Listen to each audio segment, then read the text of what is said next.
All right, everyone, welcome back into another Fantasy Golf video. Going to be breaking down the 2026 AT&T Pebble Beach Pro. I'm here for you guys, giving you guys all the top picks and plays, as well as all my favorite bets here for this tournament. Then I'll be giving you guys a first look build here for DraftKings DFS there, as well as showing you guys what the 9 to 5 lineup builder is spinning out to us as some of the top builds as well. Let's go ahead and get into it. But first, a quick recap from yesterday or last week.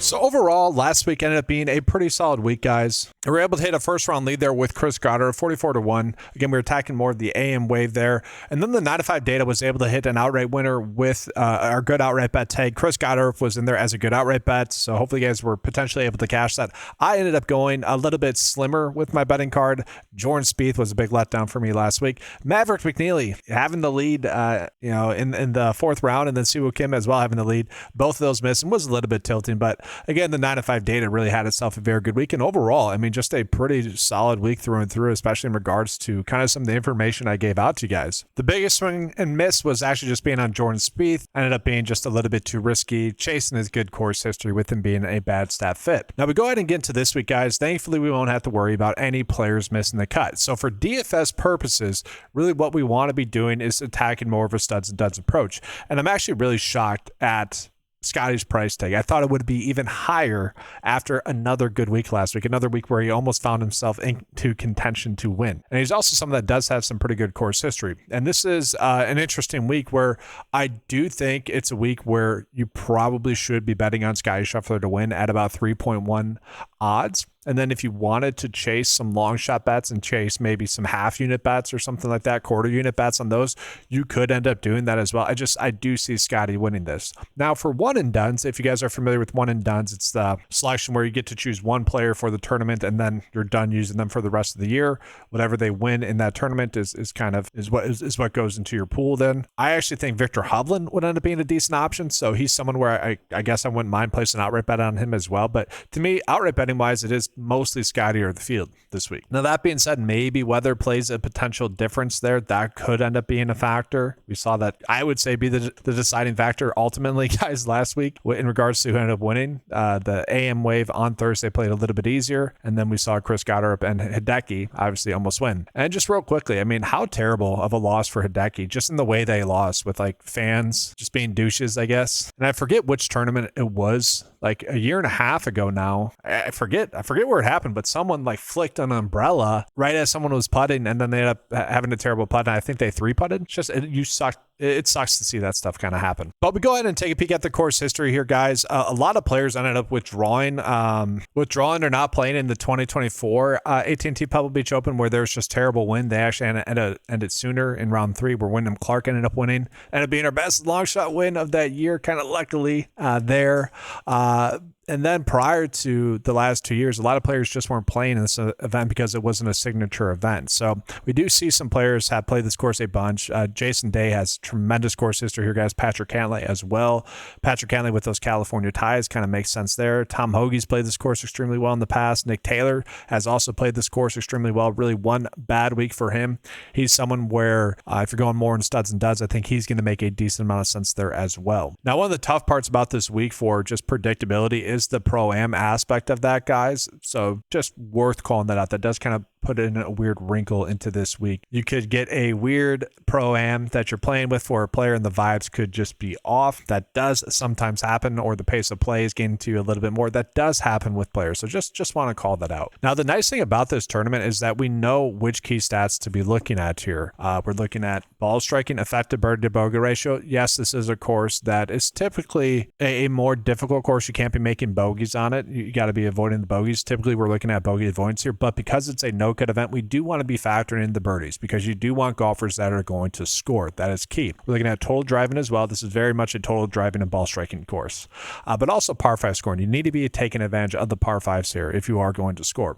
So we do take a peek at some of the top stat fits. Scotty Scheffler, Robert McIntyre, Hesseltune. Then you got Daniel Berger, JJ Spawn, Viktor Hovland, Seb Straka. Keith Mitchell, Chris Goddard. Chris Goddard is someone I think we're going to be looking at here, guys. Some of this data is still dating back to last season, and some of this data is mostly factored into this season. We're just at that weird point of the season where we are looking at that. But a lot of pretty good stat fits, a lot of golfers that are going to be considered good stat fits. So I do like that. And if you attach that to golfers that have good course history and good recent form, I do think this week is a little bit easier to dial in regards to who we should be looking at. So we'll go and take a peek at the golfers with the best recent form. I mean, not really a shock, guys. Scotty Scheffler's popping up in there. You also have Tommy Fleetwood, who has fallen off, I would say, a little bit recently. Hessetune, Hovland, and then I know some people are going to be wondering, what about Chris Goddard? Well, over the last, this season, he's been phenomenal, right? 2 wins this season. We don't mind chasing that.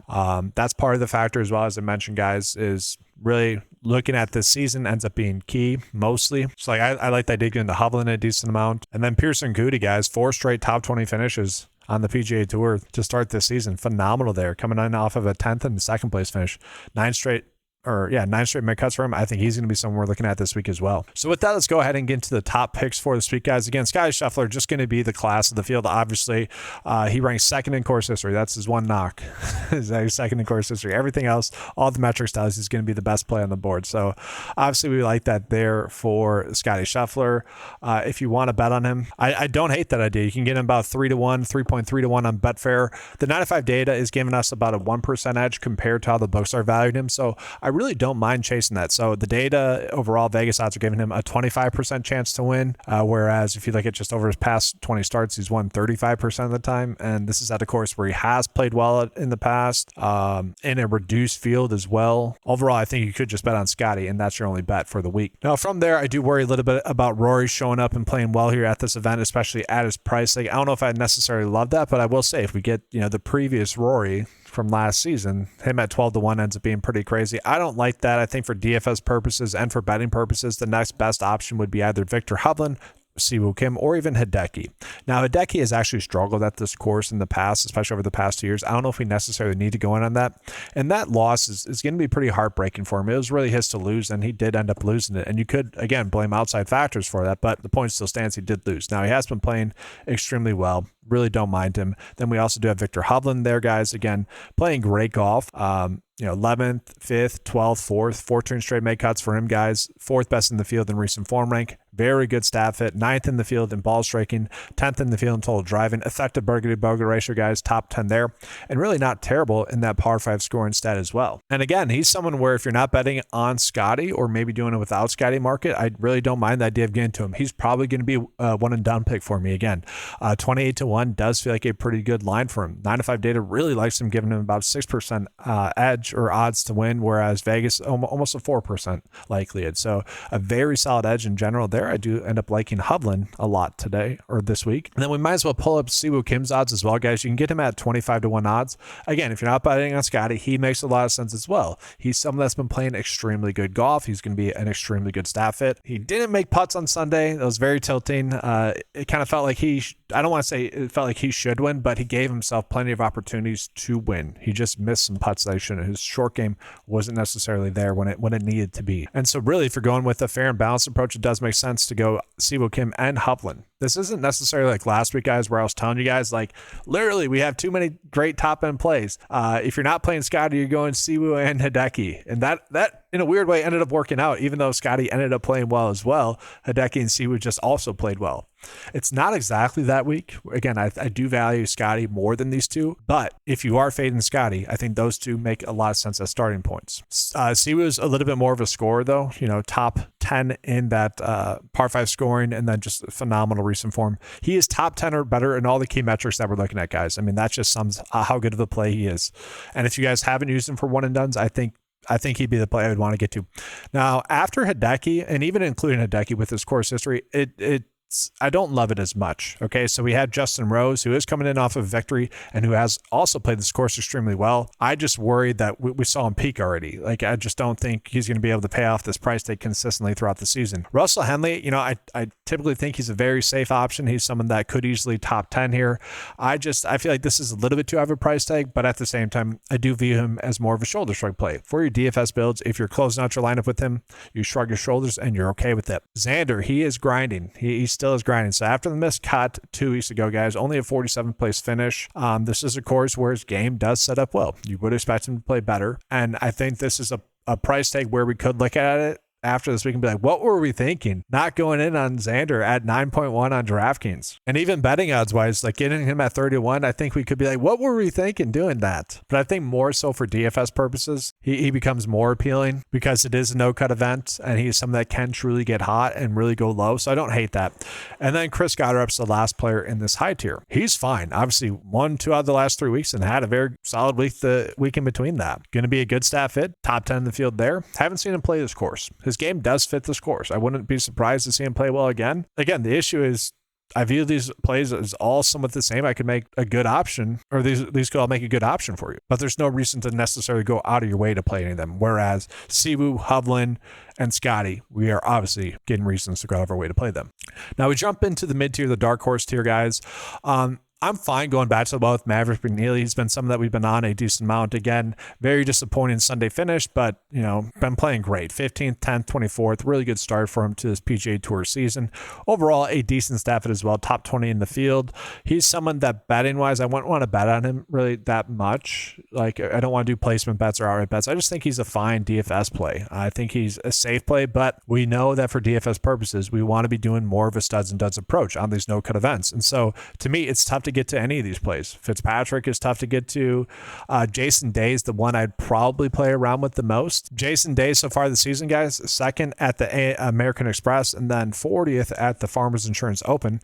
Not terrible. We'll take that. And he's also someone that does have that tremendously good course history, again, over the long term. But over the past 4 years, guys, 13th, 6th, and 24th place finishes. If you want to chase this form, or the course history, I don't mind that. And again, he recently had a top 10 finish. I could see get into him. And if you wanted to get to him at 46-1 odds, I could potentially see doing that there as well. I don't hate that. And then I could even see getting to him to like top 10. You can get him at about 3.7-1 odds. I feel like that's just a bad line. I feel like that's something you want to be getting into. And then if you want to get to Robert McIntyre in some capacity, you can. Cameron Young's game does set up pretty well for this course as well. Again, the issue for DFS purposes is we don't want to be messing around with this range all too much. We can jump down into the lower tier here, guys, the sleeper tier as I call it. Jake Knapp has just tremendous form, okay? 8th, 5th, and 11th there. Has played this course in the past as well. 33rd place finish in his first start here. Key stat wise, not terrible. Like his game as a whole is pretty darn solid. So I don't know if he's necessarily someone you want to get to as an outright bet, about 38-1 odds, but he's someone I definitely could see chasing for a top 10 bet. He's actually got better odds than Jason Day here. Okay, so this is where, again, it makes more sense to go more of a studs and duds approach. He's someone that you could definitely play in DFS then. The issue that I have with him is if we're playing a player based off of the recent form thus far this season, which again, I don't mind that. He's been phenomenal this year, guys. So far this year, 8th, 5th, and 11th. Like it's tough to top that. But if we're playing him with that logic, we might as well get to another player, Pearson Coody, guys, who also has played extremely well. 10th, 2nd, 20th, and 13th. Just phenomenal form for him as well. And you could easily play both of them. I mean, the form has been phenomenal this year. And so Pearson Coody, guys, I'm actually surprised at some of the lines that we're getting for him outright-wise. 40-1, and he's actually a better stat fit. 9-to-5 days giving him a slight edge there. You can bet on him to top 10 at 5.5-1 on FanDuel. They're hanging out some good lines for us there, even to top 20 in a no-cut event. 2-1 on FanDuel. That's insane to me. Again, you're reducing the field for a player that has finished top 20 in all 4 starts this year. The one concern is I guess he hasn't played this course. That'd be it. But really just mispriced, I think. So I do really like him and Jake Knapp, though. From there, like Colin Morikawa has been struggling lately. It's never a shock to see any of these, big name players kind of figure it out and randomly have a spike week. Could chase that. Seb Straka, I've seen some people are on. Very solid stat fit, really solid across the board. Nothing too weak in his game, minus his miscut 2 events ago, but overall a solid click. Then if we're talking about form, guys, we also need to talk about Ryan Gerard. Gerard has been phenomenal this season, guys. 3 straight finishes, top 12 or better thus far this season with a 2nd and 3rd place finish. I mean, just phenomenal stuff there for him. He's too cheap, I would argue, for that form, but I would rank him after Coody and I would rank him after Knapp. Nick Taylor, again, tremendous course history, former winner at this event. He's a pretty good stat fit. Form's not terrible. I don't hate that for a guy who's played this course well. Keith Mitchell's been playing extremely well this season, guys. All pretty decent finishes here as well. I think if you're doing Scotty builds, Keith Mitchell makes a ton of sense there. Maybe we don't get the perfect upside that we would want, but he's a good total driver, good ball striker.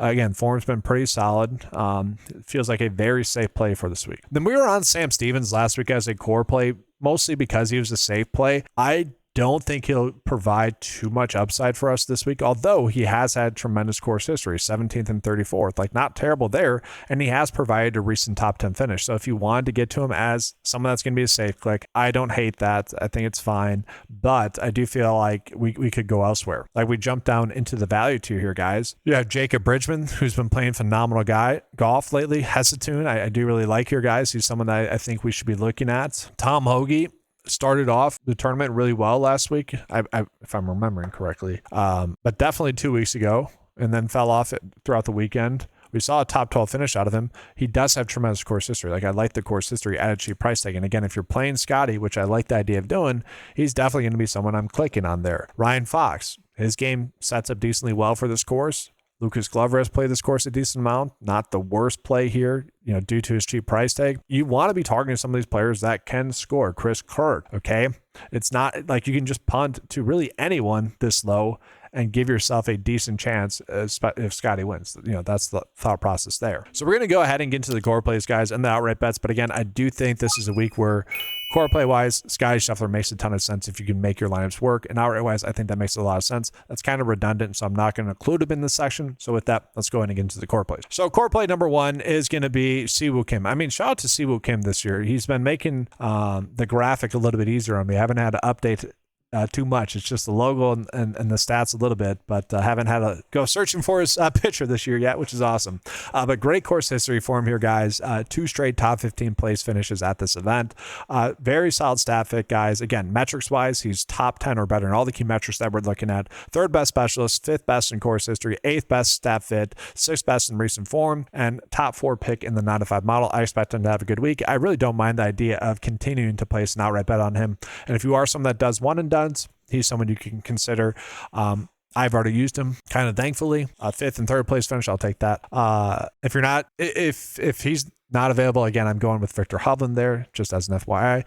And then kind of pricing wise, guys, Hesitune, I've been going with him. Okay, so he's someone that I just think makes a lot of sense in Scotty Scheffler build. So if this was a normal week, I wouldn't consider him a core play. But given the fact that he's finished 10th and 2nd thus far this season, and then a 44th, like might as well chase that, honestly. And even prior to that, he hadn't been playing terrible golf. Like if we look at an extended view, he had made 6 out of 8 cuts over his past 8 events. I mean, that's solid. So for this week, I think he just makes too much sense. Again, considering that we could be doing more of a studs and duds approach. After that, guys, Pearson Cootie.